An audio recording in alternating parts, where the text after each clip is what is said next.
Hello everyone, સ્વાગત છે તમારું મારી ચેનલ રંગીલો ફ્રાન્સમાં. તો આજે છે શનિવારનો દિવસ અને અમે આવ્યા છીએ એક સરસ મજાની સિટીની વિઝિટ કરવા માટે. આનો વિડીયો મેં પહેલાં પણ બનાવેલો છે, પણ ફરી એક વખત, કારણ કે સમર ટાઈમ આવે એટલે આ સિટી તમને જરૂર યાદ આવે છે. તો અમારે આવતા આવતા ઘરેથી બહુ મોડું થઈ ગયું અને અત્યારે વાગી ગયા છે 2 અને અમે લઈ લીધા છે સેન્ડવિચ સાથે. તો અમે સારી જગ્યા ગોતી અને ત્યાં જમી લઈ. ઘણા ટાઈમથી ફ્રાન્સમાં રહી તો અમને પણ હવે ફ્રેન્ચ માણસોની જેમ આદત પડી ગઈ.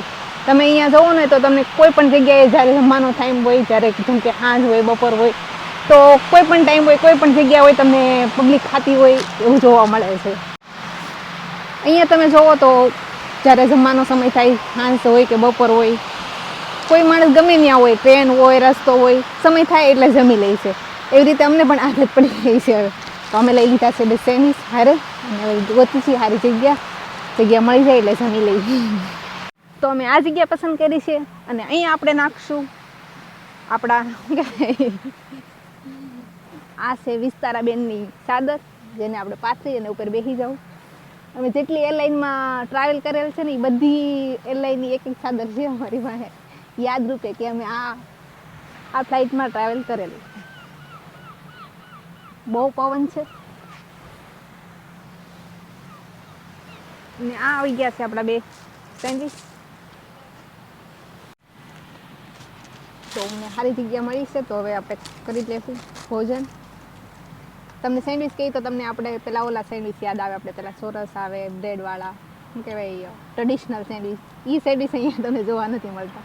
અહીંયા સેન્ડવિચનો મતલબ થાય છે આવું એક બકેટ હોય અને એમાં બધી વસ્તુ ભરેલી છે. વેજીટેરિયન બહુ મહેનતથી મળે છે. આ બ્રેડ છે અને એમાં છે સલાડ અને ચીઝ અને થોડોક પેસ્તોનો સોસ. જોઈ ઘણા ટાઈમથી લીધા, અડધી કલાક થઈ ગઈ છે, તો થોડોક નરમ થઈ ગઈ છે, પણ હાલ છે હવે. તો શરૂ કરીએ અમે અમારું લંચ.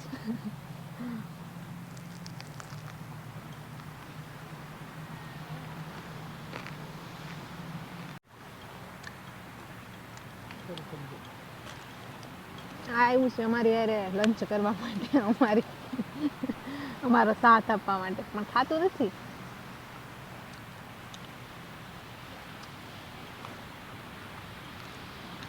કદાચ એને નહીં ભાવતું હોય બગેટ.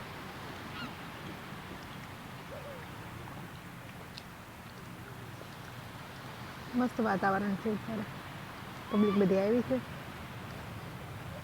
વાંચવા માટે, ખાવા માટે, રમત કરવા માટે.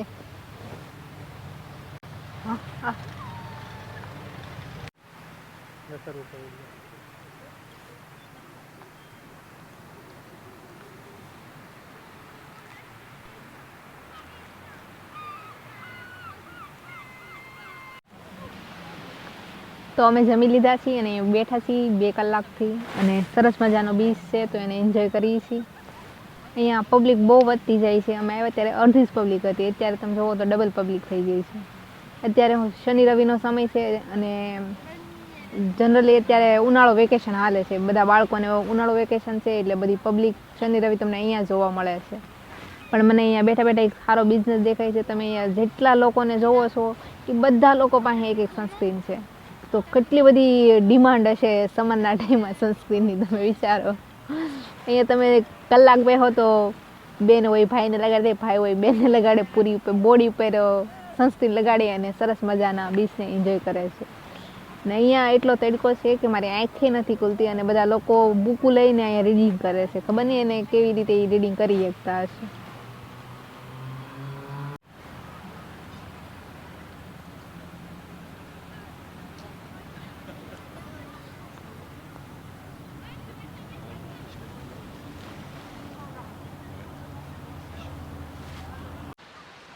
ઘણા બધા બોટિંગ હોય એ બધા ખરીદેલા હોય, ઘણાને ઘરના હોય અને ઘણા હોય રેન્ટ ઉપર લઈ લે. એવી રીતે આખી ફેમિલી નીકળી જાય છે બીચ ઉપર અને એન્જોય કરે છે.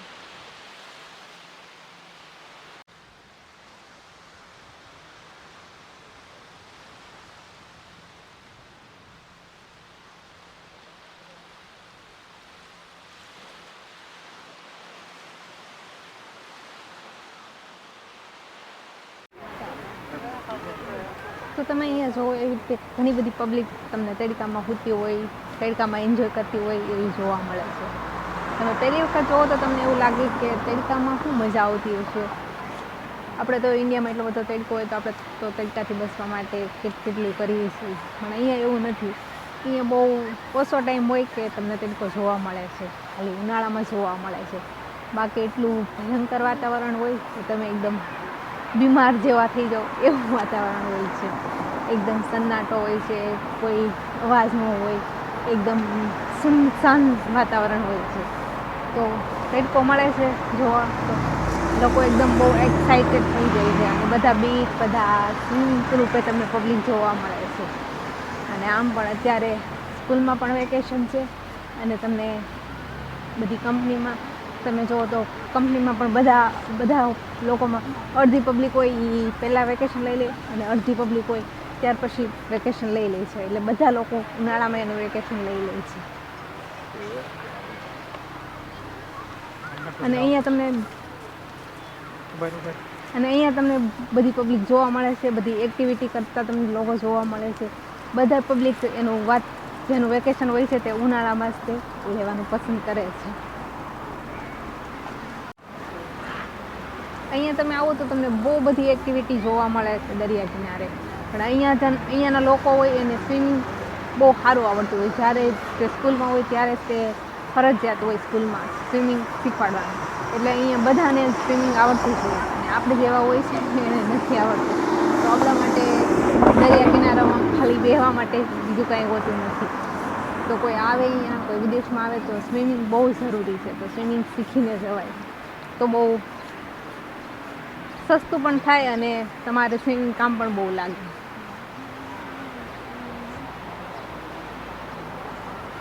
પૂરી ફેમિલી તમને અહીંયા જોવા મળે છે.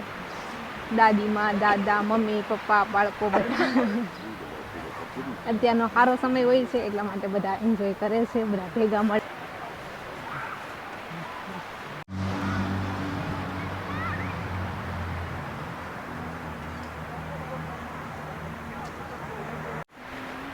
અને આ સિટી છે એ એકદમ રિચેસ્ટ સિટી માનવામાં આવે છે.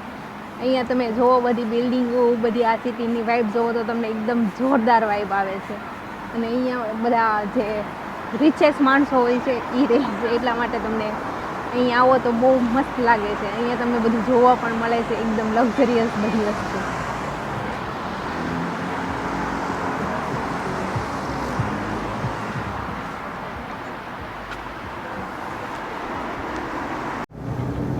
અમે ગઈ બેસી ગયા છીએ બસમાં, અને હવે જઈએ છીએ ઘરે.